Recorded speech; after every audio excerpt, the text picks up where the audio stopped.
मुंबई उच्च न्यायालय येथे नवीन क्लर्क, शिपाई आणि स्टाफ कार ड्रायव्हर या पदांची नवीन भरती केव्हा येणार आहे? अतिशय महत्त्वाची माहिती त्या संदर्भामध्ये पूर्ण व्हिडिओ तुम्हाला या ठिकाणी पाहावे लागेल, कारण बरेच विद्यार्थी या ठिकाणी कमेंट्स करत आहात की सर आम्ही या ठिकाणी फॉर्म भरलेला नाही, त्याच्यामुळं जी नवीन भरती येणार आहे ती भरती केव्हा येऊ शकते, तर त्यासाठी पूर्ण डिटेल्स या ठिकाणी आपण पाहणार आहोत. तर मित्रांनो, ज्या विद्यार्थ्यांनी फॉर्म जाणून बुजून भरलेला नाही तर त्यासाठी तर पश्चातापाची वेळ आहे, परंतु जे विद्यार्थी पात्र नव्हते किंवा काही कारणानं त्यांनी फॉर्म भरलेला नाही तर त्यांना अजून तर या ठिकाणी वेट करावं लागणार आहे. कारण मित्रांनो, या ठिकाणी स्क्रीनवर बघत आहात की आत्ताची जी भरती आहे सगळ्यात हायलाइटेड भरती आहे, सगळ्यात मोठी भरती आहे. शिपाई या पदाचा विचार करा किंवा लिपिक या पदाचा विचार केला तर ही आतापर्यंतची हायलाइटेड भरती आहे, सर्वात मोठी भरती आहे. तरी पण या ठिकाणी आपण जर विचार केला तर या अगोदर जी भरती झालेली होती मित्रांनो 2023 मध्ये झालेली आहे एक्झाम, ठीक आहे.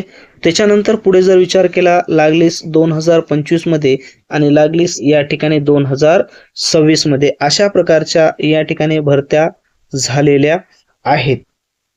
त्याच पद्धतीनं आता जी नवीन येणारी भरती आहे तर ती भरती या ठिकाणी केव्हा येईल, तर मित्रांनो अजून तरी किमान 2 वर्ष या ठिकाणी थांबावे लागते, कारण हायकोर्टचा नियमच आहे 2-2 वर्षाला या ठिकाणी नवीन भरती येत असते.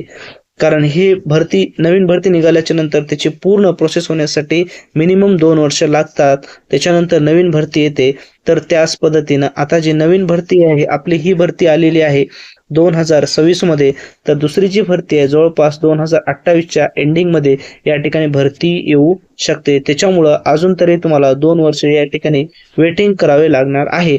परंतु 2 वर्ष तुमच्याजवळ या ठिकाणी वेळ आहे. जर तुम्हाला 100% सिलेक्शन मिळवायचं असेल तर 2 वर्षे तुम्हाला कंप्लीट या ठिकाणी तयारी करावी लागणार. तयारी कशाची करायची, सध्या तुम्हाला या ठिकाणी लेखी परीक्षेची आणि टायपिंगची कंपल्सरी तुम्हाला तयारी ठेवावी लागणार आहे. तरच जे पुढचे 2 वर्ष आहेत त्या 2 वर्षामध्ये तुमची पोस्ट तुमच्या हातामध्ये या ठिकाणी असणार आहे. तर त्या सर्वांमध्ये संपूर्ण कंटेंट्स, टायपिंगचे पॅसेज असतील, क्वेश्चन पेपर असेल, सर्व लिंक डिस्क्रिप्शन बॉक्समध्ये दिलेले आहे, त्या ठिकाणी जाऊन तुम्ही डायरेक्टली डाउनलोड करू शकता. आणि या भरती सर्वांमध्ये तुम्हाला अधिक इन्फॉर्मेशन घ्यायची असेल तर त्यासाठी आपण 5 जुलै रोजी वेबिनार ठेवलेला आहे. त्या वेबिनारमध्ये संपूर्ण माहिती आपण देणार आहोत. यामध्ये जास्तीत जास्त नवीन विद्यार्थी असले तरी त्यांचे प्रॉब्लेम सॉल्व्ह होतील आणि ज्यांना टायपिंगची परीक्षा आता द्यायची आहे त्यांच्यासाठी सुद्धा संपूर्ण प्रॉब्लेम या ठिकाणी सॉल्व्ह केले जाणार आहे. तर जास्तीत जास्त हा व्हिडिओ शेअर करा आणि तुमच्या मित्रांना पाठवा.